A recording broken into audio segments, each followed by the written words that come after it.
Hey everyone, it's Mojaxx back in the DJ City UK lab. This week it's the final instalment of Mixtape Masters. In previous episodes I've given you tips on ways to record your mix, how to make it sound more professional and how to make it stand out from the crowd. But for the final step we're talking about distribution. How do we get our mix into the hands of as many people as possible? Now of course we'll be focusing on the internet here, but it is worth bearing in mind that phrase, get it into people's hands. You know, even though it's 2016, I guarantee any working DJ out there, you will have quite often people come up and say, I really enjoyed your music tonight, do you have a CD? That still happens to me pretty often, and I'll be honest, I've been guilty in the past of not having a CD to give to them, and it's really something to remember. If you've done a killer mixtape, just duplicate some CDs yourself, do 10 or 20 copies, keep them in your bag. Or if you want to, spend a little bit of money, get 50, 100, 200 pressed up, duplicated, it's not too expensive. And again, you've got loads to carry with you at all times, and that can serve as an audio business card. You've got all your information on the cover. Who knows who they're going to listen to that CD with, who they're going to pass it on to, promoters, club owners, who knows?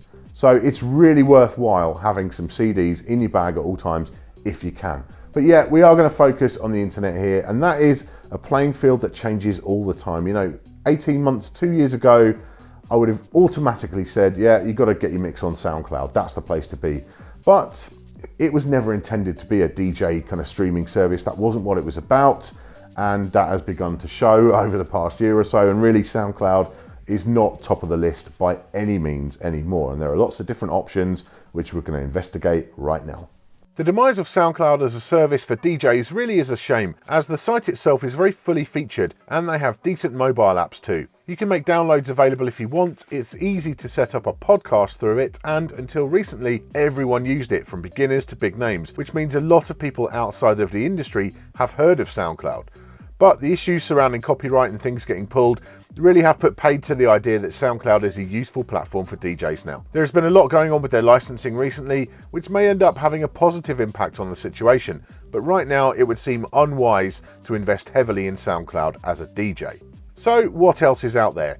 I asked all my colleagues at DJ City what they use, and these are the top 3 options that they suggested. First up is Hear This. It's a pretty slick website, plus they have mobile apps as well. You can make mixes available for download, and their free account allows unlimited uploads, but is limited to 10,000 plays and 5,000 downloads every month. Their premium option takes away those limits and is very affordable at about $5 per month. Overall, it's a decent service, with the only downside being that it isn't very well known. There aren't a ton of big name DJs using the site, and the knock-on effect of that is that the awareness amongst the general public is kind of limited. Another lesser known but very DJ friendly service is Mixcrate. You can upload as many mixes as you like, as long as they're MP3s under 190 megabytes. You can allow stuff to be downloaded, which is still important, but equally in 2016, a good mobile experience for listeners is quite important too, and Mixcrate doesn't have any mobile apps. Their site does work okay on smartphones, but it isn't very well optimized for mobile.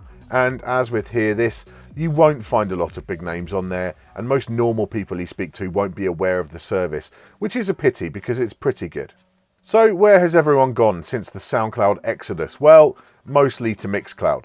The site has always had different licensing arrangements to SoundCloud, which means in theory your mixes are safe from copyright problems, but downloads aren't offered. Their licensing seems to be holding up okay, and although anecdotally I've heard of a few people having issues recently, it's still a different world from SoundCloud when it comes to trusting that your mixes will stay on the site. The site itself has a pretty slick design, their mobile apps are good, and many top-flight international DJs can be found using the service, which means it's a close second to SoundCloud in terms of public awareness. The free tier offers unlimited uploads, and their Pro option, which costs $15 a month, gives you access to more stats, scheduled releases and other extra features. It feels a lot more reasonable than SoundCloud's paid offering, as the extra stuff really is just bonus features. They aren't limiting the free tier to try and force you into being a paid subscriber. So really the only big problem with Mixcloud is the lack of downloads. Now, you could use, say, Mixcrate as like your second tier service and send people there to download, or offer your own downloads through Google Drive, Mediafire or Dropbox. But one final option to consider is podcasting. That medium is always growing, and it's great as you can encourage people to subscribe to you. Therefore, you can put out regular mixes and know that people will get them delivered. We have a great following with our range of DJ City podcasts from around the world. It's a good way to engage an audience over time. RSS and that kind of stuff, though, can be a bit daunting, and getting onto the iTunes store can be tricky. So if you don't fancy doing it yourself, there are many services who will host your podcast for you for a fee. It's certainly worth investigating. So there we go, a look at a few different services, ways you can distribute your mix in 2016. Now, I said at the start of the episode, this is a situation which changes all the time. Platforms rise and fall, services come and go, but there is one piece of advice which I think will remain valid for a long time to come, and that is find the platform that works for you and just focus on that. Don't try and spread yourself thin all over the place. Really go for that one platform that really works for your kind of style and your kind of following, because if you do that, hopefully that will give you a bigger chance of building a better following, of getting more exposure through those sites, those services themselves, and it gives people one place to come and find your music. You can really focus in hard, and I think that generally does pay off. So that brings Mixtape Masters to an end. We will be, I'm sure, looking at other mixtape related topics in the future, like bonus videos and so on, but as a series, that's the end of that. The next big series is a big one indeed, and I think this might well take the rest of the year because it's a huge topic, and that is library management. It's not the most exciting thing in the world, which I think is why a lot of people kind of overlook it and get really lazy about it. But if you put in the time to do this kind of admin side of being a digital DJ, it actually makes your life so much easier in the long term.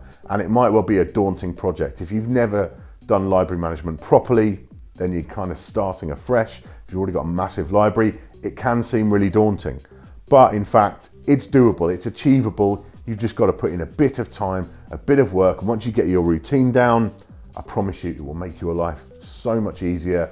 So we're going to look at lots of different ways to manage your music, to tag your music, and to really get your library into shape and well curated moving forward. So we'll be starting that series in about 4 weeks' time. But in the meantime, please do subscribe for all our future tips, tricks, and product reviews. I'll see you soon.